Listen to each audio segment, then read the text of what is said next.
আসসালামু আলাইকুম প্রিয় দর্শক, আপনাদেরকে শুভেচ্ছা আমন্ত্রণ জানাচ্ছি চ্যানেল আই সংবাদে। আর এখনকার সংবাদ নিয়ে আপনাদের সাথে আছি আমি খায়রুল বাশার। বিস্তারিত সংবাদের শুরুতেই জানিয়ে দিচ্ছি সুপার ফ্রেশ ফর্টিফাইড সয়াবিন তেল সংবাদ শিরোনামগুলো।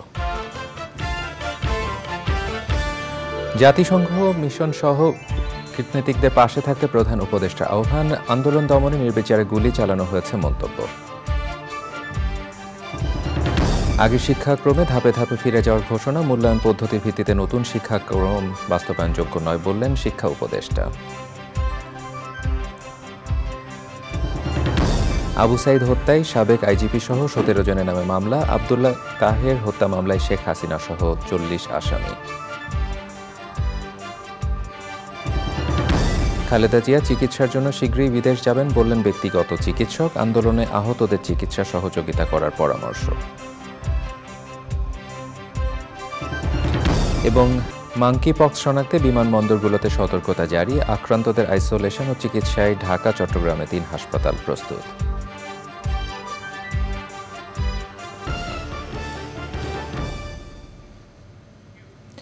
এছাড়াও নিটোল টাটা বিশেষ সংবাদে দেখবেন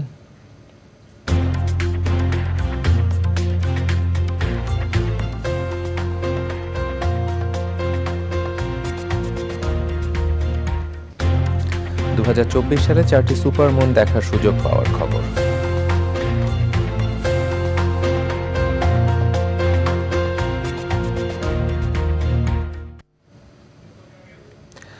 প্রিয় দর্শক, এতক্ষণ সংবাদ শিরোনামগুলো জানাচ্ছিলাম। এখনকার সংবাদ আয়োজন একই সঙ্গে চ্যানেল আইয়ের ইউটিউব চ্যানেল এবং চ্যানেল আইয়ের ওটিজি প্ল্যাটফর্ম আইস্ক্রিনে লাইভ স্ট্রিমিং হচ্ছে।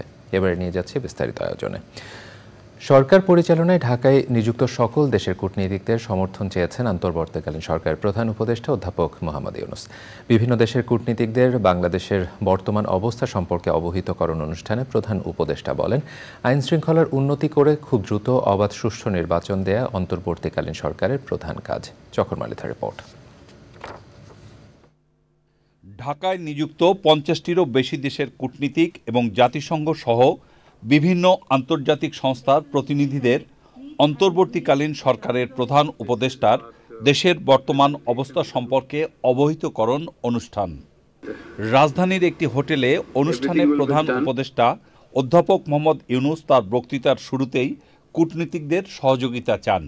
I'm very happy that finally I could meet you for the first time in my new role. I'm familiar, you're familiar with me. Wish me well. That's all I can say, but I'll give you. Thank you. বিগত সরকারের সমালোচনা করেন প্রধান উপদেষ্টা। Bangladesh witnessed the second revolution. It's about 2 weeks actually. Hundreds of thousands of our valiant students and people rose up against the brutal dictatorship of Sheikh Hasina. She fled the country, but only after the security forces and her party's student wing committed the country's worst civilian massacre since country's independence. Sheikh Hasina dictatorship destroyed every institution of the country. Judiciary is broken. Democratic rights suppressed through a brutal decade-and-a-half-long crackdowns. অধ্যাপক মোহাম্মদ ইউনূস বলেন, বাংলাদেশের সঙ্গে আন্তর্জাতিক সব চুক্তি বাস্তবায়ন করবে অন্তর্বর্তীকালীন সরকার। কূটনীতিকদের কাছে বর্তমান সরকারের অগ্রাধিকার খাতগুলো তুলে ধরেন তিনি। It's a great country, great people, lot of potential, but destroyed everything. Everywhere you see, nothing but corruption, mess, unruliness. I don't know how long it will take to keep it in shape, little shape. So this is the beginning of the process. I hope you'll have patience and stay with us, help us. দেশের দ্বিতীয় স্বাধীনতা অর্জনে তরুণ সমাজের, বিশেষ করে ছাত্রদের অবদানের কথা কূটনীতিকদের কাছে বারবার বলেন প্রধান উপদেষ্টা। চকর মালিথা, চ্যানেল আই, ঢাকা। রাষ্ট্রপতি মোহাম্মদ শাহাবুদ্দিনের সাথে নবনিযুক্ত প্রধান বিচারপতি সৈয়দ রেফাত আহমেদের নেতৃত্বে সুপ্রিম কোর্টের অ্যাপেল বিভাগে নবনিযুক্ত 4 বিচারপতি সাক্ষাৎ করেছেন। সাক্ষাৎকালে প্রধান বিচারপতি সুপ্রিম কোর্টের সার্বিক কার্যক্রম সম্পর্কে রাষ্ট্রপতিকে অবহিত করেন। তিনি জানান, সুপ্রিম কোর্টের উভয় বিভাগেই সব বেঞ্চ পুনর্গঠন করা হয়েছে। নবনিযুক্ত প্রধান বিচারপতি এবং অ্যাপেল বিভাগের নতুন বিচারপতিদের অভিনন্দন জানিয়ে জনগণ দ্রুত ন্যায় বিচার পায় সেজন্য সব ব্যবস্থা নিতে বলেছেন। প্রধান বিচারপতি নেতৃত্বে সুপ্রিম কোর্ট প্রয়োজনীয় পদক্ষেপ গ্রহণ করবে বলে আশা প্রকাশ করেন রাষ্ট্রপতি। মামলা জট কমানোর ব্যাপারেও প্রয়োজনীয় পদক্ষেপ নেওয়া হবে বলেও আশা প্রকাশ করেন মোহাম্মদ শাহাবুদ্দিন। সাক্ষাৎকালে রাষ্ট্রপতির কার্যালয়ের সচিব নাসিমুল গনি, সামরিক সচিব মেজর জেনারেল মোহাম্মদ আদিল চৌধুরী এবং প্রেস সচিব জয়নাল আবেদিন উপস্থিত ছিলেন।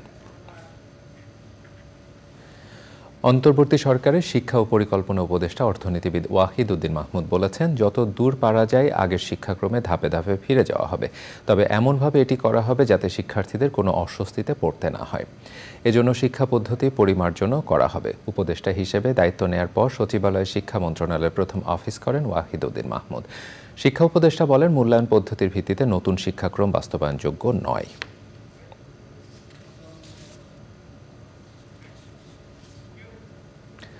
দীর্ঘ 1 মাস বন্ধ থাকার পর খুলেছে মাধ্যমিক, উচ্চ মাধ্যমিক ও বিশ্ববিদ্যালয় পর্যায়ের সব শিক্ষা প্রতিষ্ঠান। মাধ্যমিকের শ্রেণী কার্যক্রম পুরোদমে শুরু হলেও বেশিরভাগ বিশ্ববিদ্যালয়ে উপাচার্য না থাকায় শ্রেণী কার্যক্রম হয়নি। মোস্তফা মল্লিকের রিপোর্ট। চাকরিতে কোটা সংস্কারের দাবিতে আন্দোলনের এক পর্যায়ে ঘটে সহিংসতা, সংঘাত ও মৃত্যুর ঘটনা। তীব্র থেকে তীব্রতর হয় ছাত্র জনতার আন্দোলন। এর প্রেক্ষিতেই 17 জুলাই অনির্দিষ্টকালের জন্য শিক্ষা প্রতিষ্ঠানের শ্রেণী কার্যক্রম বন্ধ ঘোষণা করা হয়। টানা 1 মাস পর আবারও মুখরিত শিক্ষা প্রতিষ্ঠানগুলো। আসতে ভালো লাগছে, খোলা থাকুক। স্কুল চলাই ভালো, মানে স্কুলে আসা আমাদের অনেক ভালো লাগে। এই যে এখন আসলে কেমন লাগছে? অনেক ভালো লাগতেছে। আর এই যে কিছুদিন আগে মারামারি ছিল, মানে বলার মতো না, এত বোরিং লাগতেছিল, বলার মতো না। বান্ধবীর সাথে কথোপকথন করে যে শান্তিটা পাই, এরকম বাসায় একলা থেকে হয় না। এই যে স্কুলে আসলাম, পড়াশোনা করতেছি, এটা ভালো। অভিভাবকরা তো উদ্বিগ্ন, এই অবস্থার ভিতর দিয়ে তো তারা তাদের বাচ্চাদের পাঠাবে না। এখন থেকে অনেকটাই স্বাভাবিকভাবেই শ্রেণী পাঠদান চলছে। শেখ হাসিনা সরকারের পতনের পর শিক্ষা প্রতিষ্ঠান খোলার ঘোষণা আসলেও নিরাপত্তার কারণে অনেক প্রতিষ্ঠান শিক্ষা কার্যক্রম শুরু করতে পারেনি। ঢাকা বিশ্ববিদ্যালয়ের শিক্ষার্থীরা বলছেন, দ্রুত শিক্ষা কার্যক্রম শুরু করা ছাড়া পরিস্থিতি স্বাভাবিক হবে না। যত দ্রুত সম্ভব ক্যাম্পাস খুলে দিক, কারণ একটা লেখাপড়ার পরিবেশ ফিরে আসুক। আসলে দেখুন, আমাদের বিশ্ববিদ্যালয়ে এখনও ভিসি নিয়োগ হয়নি, তারপরে প্রক্টরের বিষয়টা আছে, বিভিন্ন হলের প্রভোস্ট এখনও ওনারা পদত্যাগের পরে এখনও প্রভোস্ট নিয়োগ দেওয়া হয়নি। তো এই বিষয়গুলো যত দ্রুত সম্ভব সম্পাদন করা যাবে, তত দ্রুত শিক্ষা কার্যক্রম শুরু হবে বলে আমি মনে করি। বৈষম্যবিরোধী ছাত্র আন্দোলনের যে এপিসেন্টার, সেটি হচ্ছে ঢাকা বিশ্ববিদ্যালয়। এখান থেকেই শুরু হয়েছিল। তো এখানকার ছাত্ররা, আমরা খবর নিয়েছি যে তারা বেশিরভাগ ছাত্রছাত্রী হলে উঠে গেছে। এখনও অনেকে দেখছে, পরিবেশটা বোঝার চেষ্টা করছে, কেননা তারা এখন হয়তো অবজার্ভ করছে, পুরোপুরি তারা হলে আসেনি। প্রায় 2 মাস হতে যাচ্ছে। 2 মাসের এফেক্ট কিন্তু লং টার্ম। ক্লাসের যে পরিবেশটা, এটা ফিরিয়ে আনতে গেলে ছাত্রদের ভূমিকাটা খুব জরুরি, এবং সেখানে এই মাননীয় ভাইস চ্যান্সেলর যিনি হবেন, তার ভূমিকাটা সব থেকে বড়। ঢাকা বিশ্ববিদ্যালয়ের এই শিক্ষক বলছেন, সব পাবলিক বিশ্ববিদ্যালয় আর যেসব সরকারি কলেজে ছাত্রাবাস রয়েছে, সেখানে সাধারণ শিক্ষার্থীদের প্রত্যাশা পূরণ হলে ধীরে ধীরে পরিস্থিতি আরও শান্ত হবে। Mostafa Mallik, channel I, Dhaka. গত 15 বছরে আর্থিক খাতে যারা লুটপাট চালিয়েছে, অর্থ পাচার করেছে, তাদের বিরুদ্ধে কঠোর ব্যবস্থা নেওয়া হবে বলে জানিয়েছেন নবনিযুক্ত এনবিআর চেয়ারম্যান মোহাম্মদ আব্দুর রহমান খান। দুর্নীতি করলে এনবিআর কর্মকর্তাদেরও ছাড় দেওয়া হবে না বলে জানিয়েছেন তিনি। এনবিআর চেয়ারম্যান বলেন, দুর্নীতি যেই করুক ব্যবস্থা নেওয়া হবে, দুর্বৃত্ত যাতে তৈরি না হয় সে ব্যবস্থাও নেওয়া হবে। শহীদুল্লাহ রাজুর রিপোর্ট। জাতীয় রাজস্ব বোর্ড এনবিআর চেয়ারম্যানের দায়িত্ব নেওয়ার পর রোববার রাজস্ব ভবনে প্রথম অফিস করেন মোহাম্মদ আব্দুর রহমান। সকালে উচ্চপদস্থ কর্মকর্তাদের সঙ্গে বৈঠকের পর গণমাধ্যম কর্মীদের সঙ্গে মতবিনিময় করেন। গণ অভ্যুত্থানের স্পিরিট কাজে লাগিয়ে এনবিআর সংস্কার করার কথাও বলেন তিনি। অন্যায় ও বিচার অথবা যেগুলো দুর্নীতি যেগুলো ধরা পড়বে বা আমার কাছে ইঙ্গিতও আসবে, আপনারাই ডেফিনেটলি ইঙ্গিত দেবেন। আপনারা নিশ্চিত থাকেন প্রত্যেকটাই অত্যন্ত শক্ত হাতে এগুলো মানে আমরা দেখব এবং খুবই কঠিন খুবই কঠোর সিদ্ধান্ত নেব। সবচেয়ে বেশি ফোকাস হবে এই ধরনের দুর্বৃত্ত যেন তৈরি না হয় তার দিকে, প্রিভেন্টিভ মেজারটাই বেশি নিতে হবে, সেটাই বেশি জরুরি। এরকম যেন আর ফ্র্যাঙ্কেস্টাইন যেন তৈরি না হতে পারে। দুপুরে রাজধানীর আগারগাঁওয়ে বৈঠকে এনবিআর চেয়ারম্যান বলেন, ব্যবসা বাণিজ্য গতিশীল করতে আইনগুলো আধুনিকায়ন করা হবে। যারা ট্যাক্স পেয়ার তারা they are very influential, they can influence anyone. এবং আপনার যদি সুশাসন না থাকে, এখন আবার নতুন করে বিজনেস কমিউনিটি বলছে যে আমাদের থেকে আপনি ট্যাক্স নিচ্ছেন, সেই ট্যাক্সের টাকা অপব্যয় হচ্ছে, অপচয় হচ্ছে, দুর্নীতি হচ্ছে। এটা তো আমার কাছে থাকাই ভালো ছিল, কারণ আমি আর কত খাবো, আমি আরেকটা ইন্ডাস্ট্রি করতাম, আরও কিছু এমপ্লয়মেন্ট হইতো। আপনি আমার কাছ থেকে টাকা নিয়ে তো সব নয়ছয় করলেন, এই কথা কিন্তু আসছে।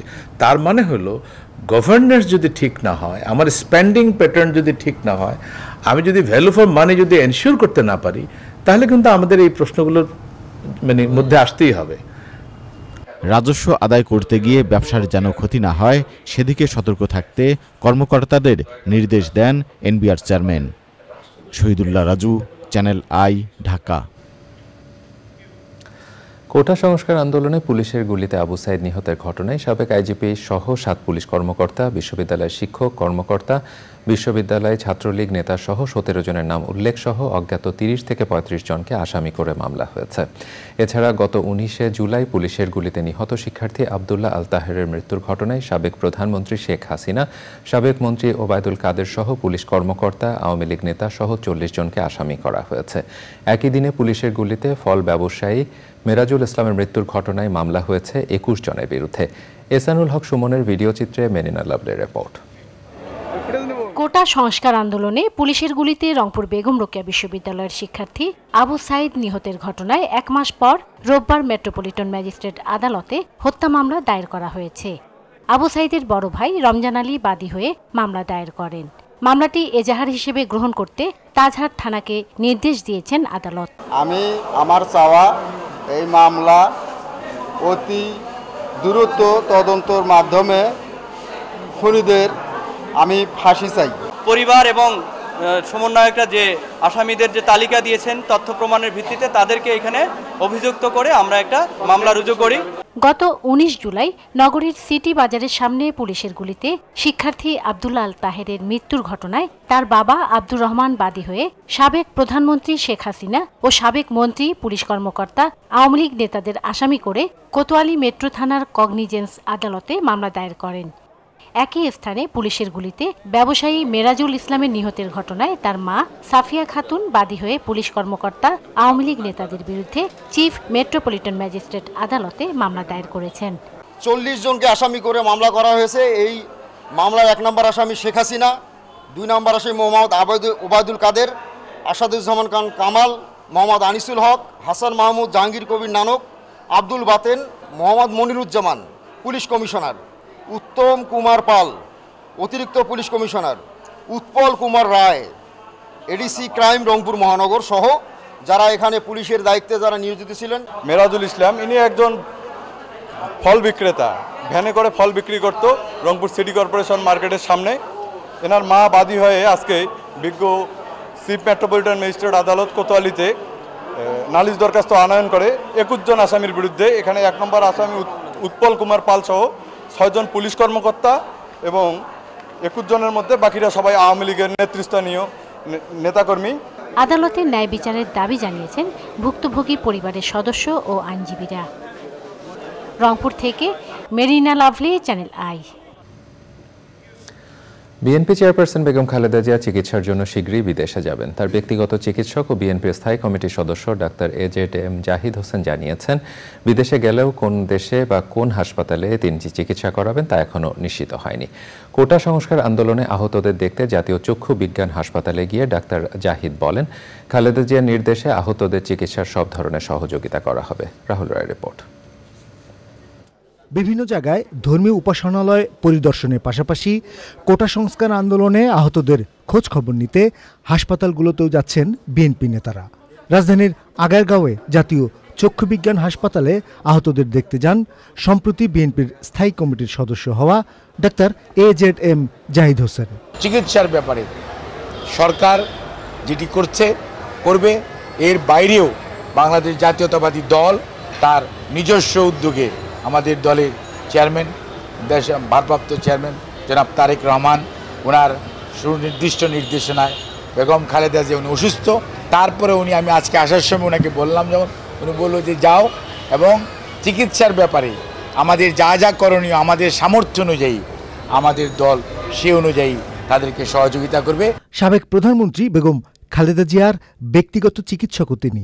দীর্ঘদিন ধরে অসুস্থ বেগম খালেদা জিয়া চিকিৎসার জন্য শীঘ্রই বিদেশে যাচ্ছেন বলে জানান ডাক্তার জাহিদ। দেশ এবং কোন প্রতিষ্ঠান এটি ফাইনালাইজ হয় নাই, কারণ ওনার এটা আমরা বলি ডাক্তারি ভাষায় গ্লোবাল ইভ্যালুয়েশন। গ্লোবাল মিনস হচ্ছে 360 ডিগ্রি ইভ্যালুয়েশন, অর্থাৎ সকল কিছুর ওনার এই যে দীর্ঘ সময় কারান্তরীণ ছিলেন, বিভিন্ন অসুখ আপনাদেরকে আমরা বিভিন্ন সময় বলেছি, কাজে এটি হয়তো খুব সহসা হবে, বাট এখন পর্যন্ত এটা নিয়ে মন্তব্য করার সময় আসে না। জাতীয় প্রেস ক্লাবে অবস্থান কর্মসূচিতে বিএনপি চেয়ারপারসনের উপদেষ্টা জয়নুল আবদিন ফারুক বলেছেন, বিগত সরকারের সকল দুর্নীতিবাজ সংসদ সদস্যদের বিচার করতে হবে। রাজধানীর তুরাগ থানায় বিক্ষোভ সমাবেশে সকল হত্যাকাণ্ডের বিচার দাবি করেছেন ঢাকা উত্তর বিএনপির সদস্য সচিব আমিনুল হক।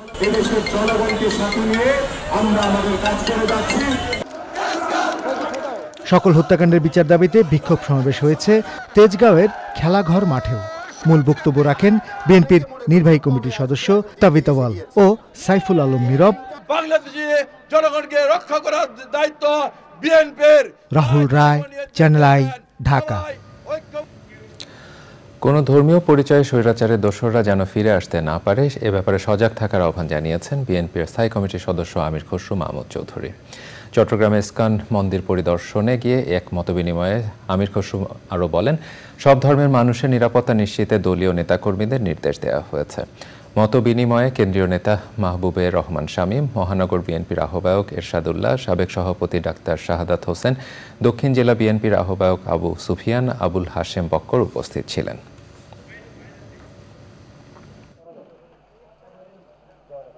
আইনের শাসন বাংলাদেশে এতদিন ছিল না, আইনের শাসন এখন ফিরে আসছে আস্তে আস্তে, সুতরাং তাদেরকে আইনের সম্মুখীন হতে হবে।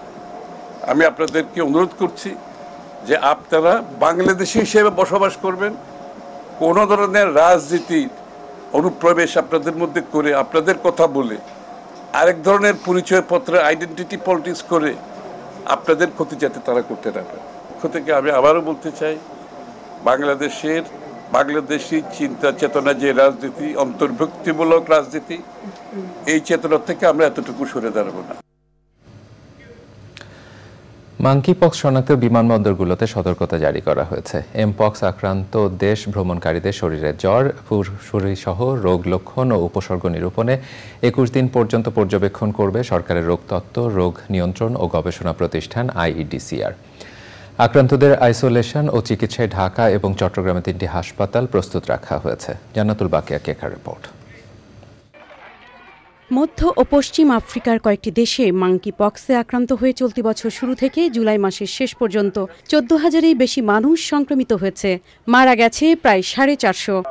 আফ্রিকার বাইরে কয়েকটি দেশে রোগী শনাক্ত হওয়ায় গত 14 আগস্ট এমপক্সকে জনস্বাস্থ্য ঝুঁকি বিবেচনায় দ্বিতীয়বারের মতো বৈশ্বিক সতর্কতা জারি করে বিশ্ব স্বাস্থ্য সংস্থা।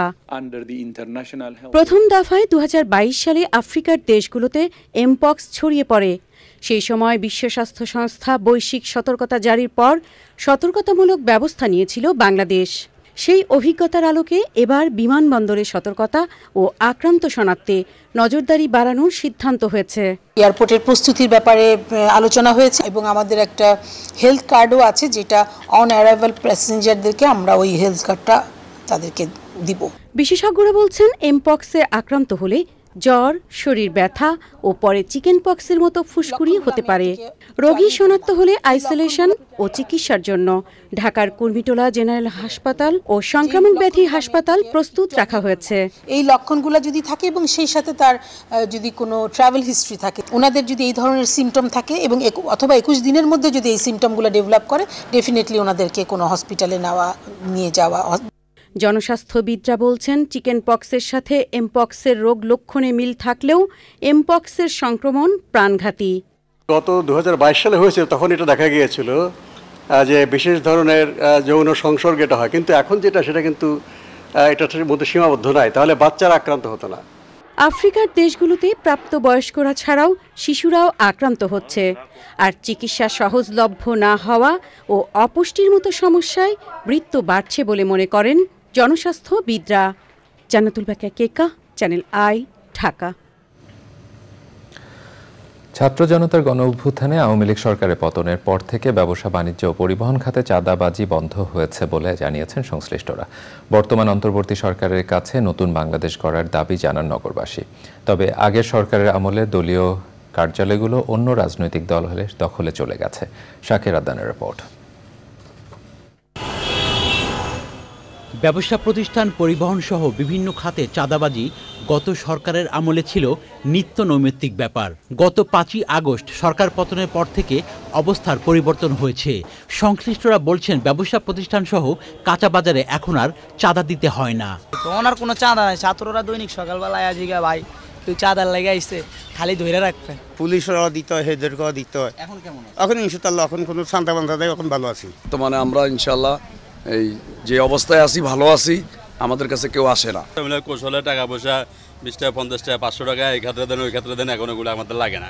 এই দেশের মধ্যে যে আর কোনো চাঁদাবাজি যেন আল্লাহর তরফ থেকে নিপত হয়। একই কথা বলছেন পরিবহন খাত সংশ্লিষ্টরা। আর রাস্তাঘাটে বেরিয়ে গেলে মামলা দেওয়া হয়, এখন দিচ্ছে না, এখন রাস্তা ফ্রি। পুলিশে ধরলে মামলা হয়রানি অনেক কিছু হইতো, এখন আর এরকম কিছু কোনো সমস্যা হইতেছে। অন্তর্বর্তীকালীন সরকার তারা চালাচ্ছে, আমরা চাই যে তারা ভালোভাবে এই দেশটা যাতে ভালোভাবে চলতে পারে। এখন চাঁদা কেউ তোলে না, ছাত্ররা প্রতিদিন আসে, প্রতিদিন মনিটর করে। তবে কোনো কোনো পরিবহনের আগের নাম পরিবর্তন করে নতুন নামকরণ করা হয়েছে। আগে আনা ছিল, কিন্তু আপনার ওই ঢাকা ময়মনসিংহের মালিক সমিতির পক্ষ থেকে এই সার্ভিসটা চালু হয়েছে, ইউনাইটেড। গত সরকারের আমলের বিভিন্ন সংগঠনের দলীয় কার্যালয়গুলো রাজনৈতিক পট পরিবর্তনের পর এখন অন্য ব্যানারে চলে গেছে। Shakir Adnan, channel I, Dhaka. প্রিয় দর্শক, সংবাদের এ পর্যায়ে নিচ্ছি একটি বিরতি, আর বিরতির পরে জানিয়ে দিচ্ছি কলকাতায় চিকিৎসককে ধর্ষণ, হত্যার প্রতিবাদ ও দোষীদের বিচারের দাবিতে উত্তাল ভারত। কর্মবিরতি পালন করায় চিকিৎসা সেবা ব্যাহত। এবারে নিটোলটাটা বিশেষ সংবাদ।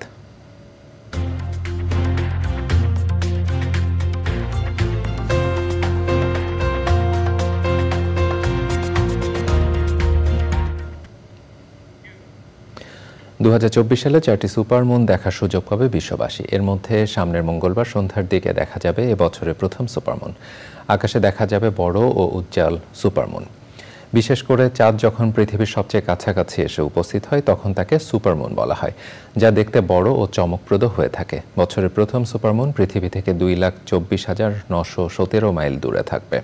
পরেরটি 17 সেপ্টেম্বর 3 লাখ মাইল দূরে থাকবে। তবে অক্টোবরের সুপারমুনটি পৃথিবী থেকে কম দূরত্বে অবস্থান করবে, যা 2,22,055 মাইল দূরে থাকবে। এছাড়াও বছরের শেষ সুপারমুন দেখা যাবে নভেম্বরে, যা 2,24,853 মাইল দূরে থাকবে। এবারে কৃষি সংবাদ।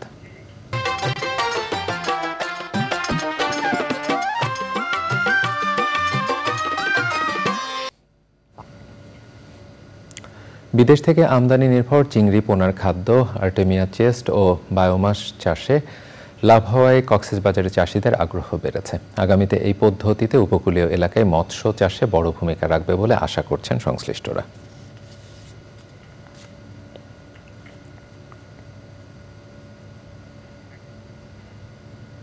এবারে প্রকৃতি সংবাদ।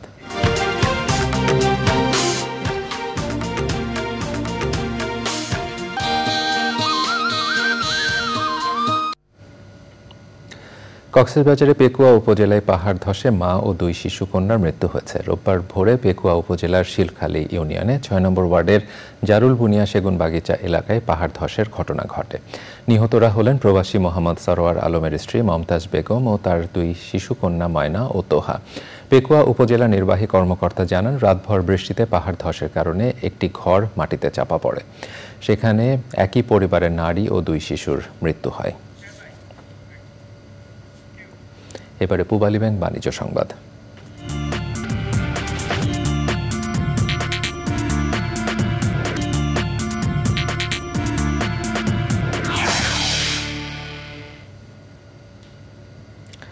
ব্যাংকের একটি অ্যাকাউন্ট থেকে সর্বোচ্চ 3 লাখ টাকা তোলা যাবে বলে জানিয়েছে বাংলাদেশ ব্যাংক। রোববার থেকে গ্রাহকরা এই টাকা তুলতে পারবেন। পরবর্তী নির্দেশনা না দেওয়া পর্যন্ত এই নিয়ম প্রযোজ্য থাকবে। শনিবার রাতে বাংলাদেশ ব্যাংক থেকে পাঠানো এক জরুরি বার্তায় সরকারি বেসরকারি ব্যাংকের ব্যবস্থাপনা পরিচালকদের এই নির্দেশনা দেওয়া হয়েছে। নির্দেশনা অনুযায়ী একজন গ্রাহক 3 লাখের বেশি নগদ টাকা উত্তোলন করতে পারবেন না। তবে যে কোনো পরিমাণ টাকা অন্য হিসেবে স্থানান্তর করতে পারবেন এবং ডিজিটাল লেনদেন করতে পারবেন।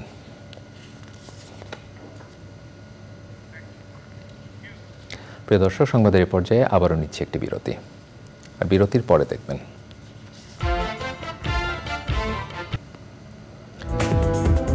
প্রিয় দর্শক, আবারও আমন্ত্রণ জানাচ্ছি চ্যানেল আই সংবাদে। বাংলাদেশ কন্ট্রোলার অ্যান্ড অডিটর জেনারেলের কার্যালয়ে দুর্বৃত্তদের হামলা ও ভাঙচুরের প্রতিবাদে সিএজি কার্যালয়ের সামনে মানববন্ধন ও প্রতিবাদ সমাবেশ অনুষ্ঠিত হয়েছে। সমাবেশে রোববার সিএজি কার্যালয় ও সিএজি কার্যালয়ের অধীনস্থ কার্যালয়ের সকল স্তরে কর্মকর্তা কর্মচারীরা উপস্থিত ছিলেন। এছাড়া হিসাব মহানিয়ন্ত্রক কার্যালয়, controller general defence, finance CGDF কার্যালয়, এডিজি ফাইন্যান্স, বাংলাদেশ রেলওয়ের কার্যালয় এবং বিভিন্ন অডিট অধিদপ্তর এবং কর্মকর্তা কর্মচারীরা মানববন্ধনে হামলা ও ভাঙচুরের নিন্দা এবং জড়িত দুর্বৃত্তদের বিরুদ্ধে আইনি ব্যবস্থা গ্রহণের দাবি জানান। রাজধানী ইডেন মহিলা কলেজকে ছাত্র রাজনীতিমুক্ত করার ঘোষণা দেওয়া হয়েছে। ছাত্র শিক্ষকদের সিদ্ধান্তে এই ঘোষণা দেন কলেজের অধ্যক্ষ অধ্যাপক ফেরদৌসী বেগম। সে সময় নাম উল্লেখ করে ছাত্রলীগ, ছাত্রদল, ছাত্র শিবির, ছাত্র ফ্রন্ট, ছাত্র ইউনিয়ন ও হিজবুত তাহরির সহ সব রাজনৈতিক ও জঙ্গি সংগঠনের কার্যক্রম ইডেন মহিলা কলেজে আজীবনের জন্য নিষিদ্ধ ঘোষণা করা হয়। কলেজের অধ্যক্ষ, উপাধ্যক্ষ, সব বিভাগের প্রধান, শিক্ষক এবং সাধারণ শিক্ষার্থীরা সে সময় উপস্থিত ছিলেন।